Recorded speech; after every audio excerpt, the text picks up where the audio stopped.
भारतीय राजनीति का बहुत शानदार पक्ष आपको अगर देखना हो तो वो आपको इस वक्त देश में नहीं बल्कि विदेश में मिलेगा। देश में तो सियासत जारी है, आरोप प्रत्यारोप का दौर जारी है, लेकिन विदेश से जिस तरह की तस्वीरें और बयान सामने आ रहे हैं, यकीनन वो हर हिंदुस्तानी को गर्व से भर देते हैं। जहां देश के सारे दलों ने मिलकर 59 सदस्यों की जो टीम इंडिया बनी है वो वहां पर शानदार परफॉर्म कर रही है।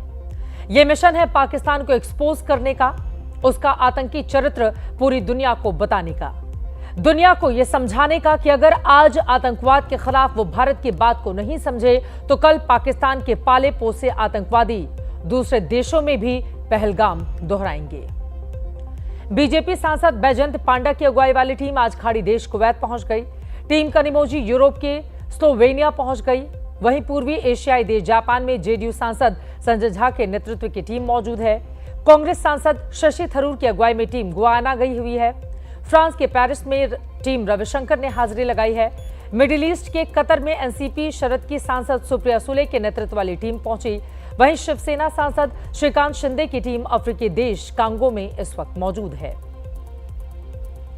देश के अंदर भले ही सियासी खींचतान हो, लेकिन देश के बाहर सभी दलों के सांसद मिलकर देश के काम में लगे हुए हैं। पाकिस्तान की बोलती बंद करके उसको बेनकाब करने में लगे हुए हैं।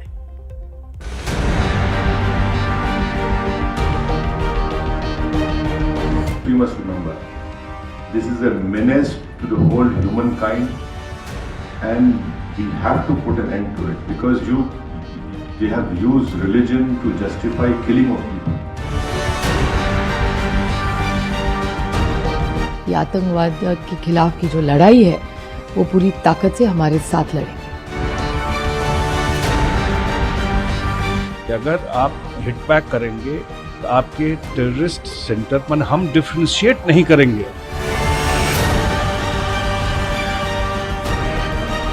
जिस तरह से आईएसएस मिडिल ईस्ट में आतंकवाद फैलाता है, मर्डर करता है, पाकिस्तान के आतंकवादियों को बहरीन भी उसी तरह से मानता है।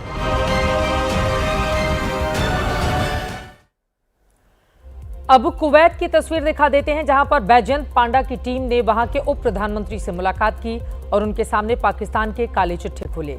इस टीम ने बताया है कि पाकिस्तान में आतंकवाद ही उसकी स्टेट पॉलिसी है। ऑपरेशन सिंदूर के बाद पाकिस्तान जिस तरह का झूठ फैला रहा है, टीम ने उसे भी बेनकाब किया। इसके बाद टीम कुवैत के सबसे बड़े ग्रैंड मस्जिद पहुंची, जिसमें असदुद्दीन ओवैसी के साथ उनके टीम मेंबर निशिकांत दुबे भी थे। कुवैत की सबसे बड़ी मस्जिद में ओवैसी वहां पर मौजूद कुरान की प्रतियां पढ़ रहे थे। पहलगाम हमले के बाद से ही ओवैसी पाकिस्तान को लेकर बेहद आक्रामक हैं। पाकिस्तान जिस तरह इस्लाम और कुरान की गलत व्याख्या करके अपने आतंक को जस्टिफाई कर रहा है, कल ही बहरीन में ओवैसी ने उसे एक्सपोज किया है। असदुद्दीन ओवैसी ने पाकिस्तान की तुलना आतंकी संगठन आईसिस से की। In our opinion, there is no difference between these terrorist organizations in Pakistan and the ISIS Takfiri ideology. एक और खाड़ी देश कतर में भी टीम इंडिया मौजूद है। सुप्रिया सुले की अगुवाई वाली टीम ने कतर के मंत्री मोहम्मद बिन अब्दुल अजीज अल से मुलाकात की है। मुस्लिम देश में ही पाकिस्तान की पोल खोली गई कि वो किसी तरह आतंकवाद में मजहब को ढाल बनाने की फिराक में हमेशा पाकिस्तान लगा रहता है। कतर से हमने इतना ही कहा है कि आतंकवाद के खिलाफ ये जो लड़ाई है, इसमें वो हमारा सहयोग भी करें, साथ में खड़े हों और एक स्पष्ट संदेश हम दुनिया भर को दें कि कतर और हिंदुस्तान एक साथ टेररिज्म के खिलाफ है। और अब वो टीम भी देखिए जिसके नेता का सिलेक्शन कांग्रेस पार्टी को पसंद नहीं था। कांग्रेस सांसद शशि थरूर की टीम गुयाना पहुंची हुई है, जहां गुयाना के प्रधानमंत्री ने पूरे प्रतिनिधिमंडल को डिनर पर बुलाया। भारतीय सांसदों की मेहमान नवाजी की गई और भारत ने डिनर टेबल पर ही पाकिस्तान को धराशायी कर दिया। गुयाना के प्रधानमंत्री ने कहा कि यह ऑपरेशन सिंदूर बेहद जरूरी था। Guyana condemn any act of terrorism because we feel that every nation and the people from every nation have a right to peaceful existence in their country, right? Believes in observance of the rule of law. पूरी दुनिया को यह समझाना बेहद जरूरी है कि पाकिस्तान का चाल, चरित्र और चेहरा किस तरह से आतंकवाद में डूबा हुआ है। वहीं यूरोपियन देश फ्रांस और स्लोवानिया में भी भारतीय प्रतिनिधिमंडल पहुंचा। पेरिस में भारतीय सांसदों के दल ने भारतीय दूतावास में गांधी प्रतिमा पर फूल चढ़ाए। इसके बाद आतंक के खिलाफ ऑपरेशन सिंदूर का मकसद फ्रांस को बता दिया।